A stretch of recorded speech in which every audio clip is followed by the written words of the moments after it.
Magjistrati belg Michael Claes jep alarmin për pastrimin e parave të krimit të organizuar në Shqipëri, duke deklaruar se sektorët e hotelerisë dhe ndërtimit në Bregdet dyshohet se po përdoren për investime me burim kriminal. Në një intervistë për 21 News, ai tha se Bregdeti shqiptar ndodhet nën presion të fortë nga këto flukse financiare, ku sipas tij po pastrohet një sasi e madhe parash nga krimi. Claes theksoi gjithashtu se grupet kriminale shqiptare kanë rritur ndikimin edhe jashtë vendit, veçanërisht në Belgjik, ku sipas tij janë bërë një faktor i rëndësishëm në aktivitetet kriminale. Ai është autor edhe i një libri mbi mafian shqiptare, bazuar në përvojën e tij hetimore. Gjatë intervistës ai komentoi edhe krijimin e një strukture të re të prokurorisë financiare në Belgjik, duke e konsideruar një hap pozitiv në luftën kundër korrupsionit, por duke theksuar se mungesa e pavarësisë së plotë mbetet një problem. Inspektorati Kombëtar për Mbrojtjen e Territorit konfirmon problematika në kantierin e Durrës Marina, projekti i njohur si investim strategjik në zonën e portit Durrës, pas një inspektimi të posaçëm me pjesëmarrjen e AZT-s, IMT-s, Bashkisë Durrës dhe Institutit të Ndërtimit. Është konstatuar se 2 nga objektet në ndërtim kanë pësuar ulje të ndjeshme. Sipas raportit teknik, njëra godin është fundosur me 28 cm ndërsa tjetra me 18 cm. IKMT i ka kërkuar kompanisë zbatuese të marrë masa urgjente për përforcimin e strukturave, ndërsa ndërhyrjet duhet miratohen nga autoritetet përkatëse. Sipas të dhënave të raportuara, problematikat lidhen me terrenin ranor dhe mungesën e pilotave të thella në fazat e para të ndërtimit. Janë konstatuar edhe dëmtime strukturore si çarje dhe deformime në elementet e godinave, ndërsa raportohet se diferencat me strukturave arrin deri në 70 cm. Autoritetet thonë se do të vijojnë mbikëqyrjen e situatës për garantimin e sigurisë në kantier.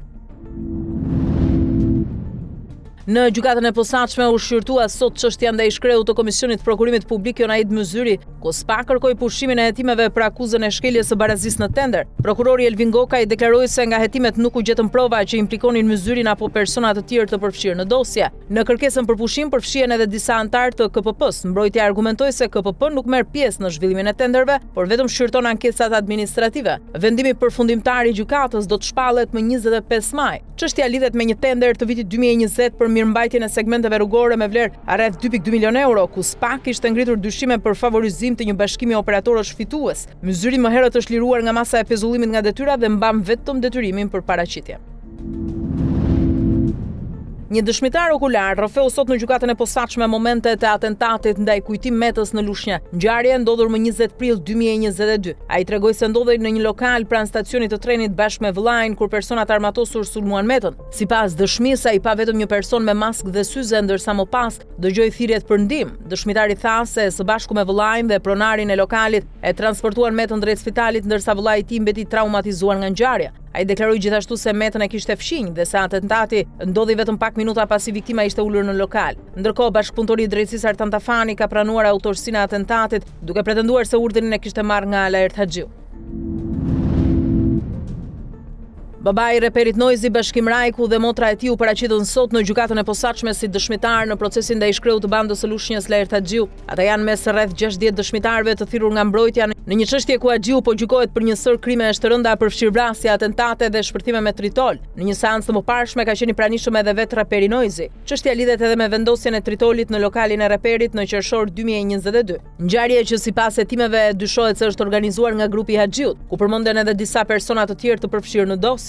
Ngjarja shkaktoi vetëm dëme materiale në atë kohë. Në seanca të tjera, bashkëpunëtori i drejtësisë Artan Tafani ka rrëfyer detaje mbi aktivitetin e grupit, duke përshkruar episode kriminale dhe mënyrën e organizimit të atentateve me tritol, që sipas tij kryeshin me urdhër të Haxhiut. Haxhiu nga ana e tij ka refuzuar përballjen me dëshmitarët në gjykatë. Ndërkohë, babai i reperit Noizi, Bashkim Rajku, në dëshminë e tij tha se ndodhej në gjumë kur dëgjoi shpërthimin dhe më pas gjeti lokalin e shkatruar, ndërsa theksoi se nuk ishte konflikte personale që mund të lidhen me ngjarjen. Ai u pyet edhe për të birin Regel Srajku, ndryshe Noizi, duke thënë se ai është muzikant dhe nuk ka lidhje me konfliktet e përmendura. Rajku përmendi gjithashtu se ka dëgjuar për artistin Kleviol Ahmeti, duke e lidhur me fërkime në fushën e muzikës, por pa konflikte serioze. Ndërkohë Noizi nuk u paraqit në seancë dhe gjykata pritet ta thërrasë sërish së bashku me dëshmitarë të tjerë në seancat e ardhshme. Një pallat 12 katësh në Tiranë është konfiskuar pas një aksioni të përbashkët të policisë së shtetit dhe IMT-s, pasi janë konstatuar shkelje të rënda në ndërtim. Sipas verifikimeve, kati 10 dhe 11 si edhe një pjesë e katit të 12 rezultonin të ndërtuara pa leje dhe në tejkalim të projektit të miratuar. Autoritetet theksojnë se objekti ishte vënë në përdorim pa certifikat përdorimi, edhe se tejkalimi i lejes ka kaluar pragun ligjor për konfiskim në interes publik. Rasti është referuar në prokurori për veprime të mëtejshme, ndërsa më herët për këtë objekt janë dërguar disa materiale procedurale për shkeljet konstatuara gjatë ndërtimit.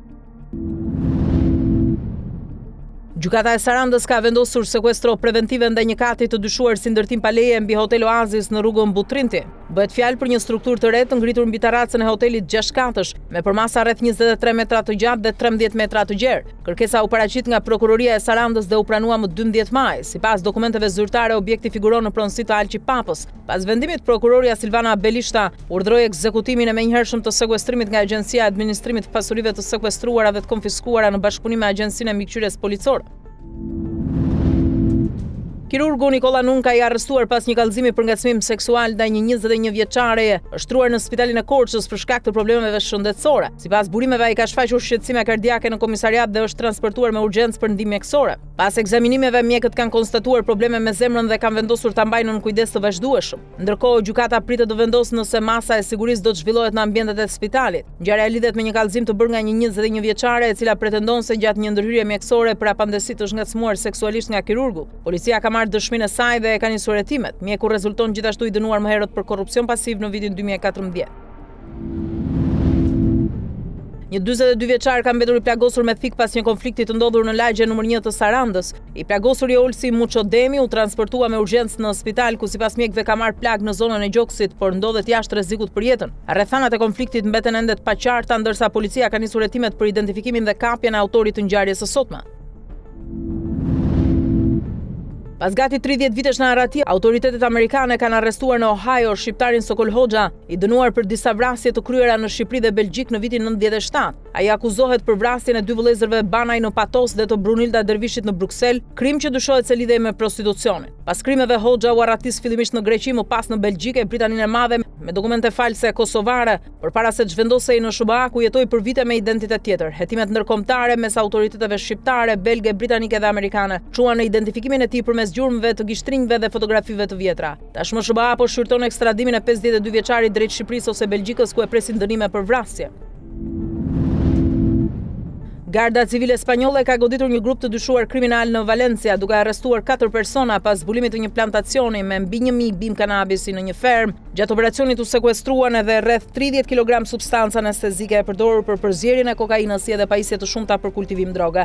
Hetimet nisën në shkurt pas lëvizjeve të dyshimta në fermë dhe zbuluan gjithashtu lidhjet paligjshme të energjisë elektrike. Fillimisht u arrestuan 2 shqiptarë, ndërsa më pas edhe 2 shteta spanjoll, që dyshohet se kishin rol logjistik në aktivitet. 4 të arrestuarit akuzohen për organizat kriminale, kultivim droge dhe mashtrim me energjinë elektrike, ndërsa 2 prej tyre janë lënë në burg pas daljes para gjykatës.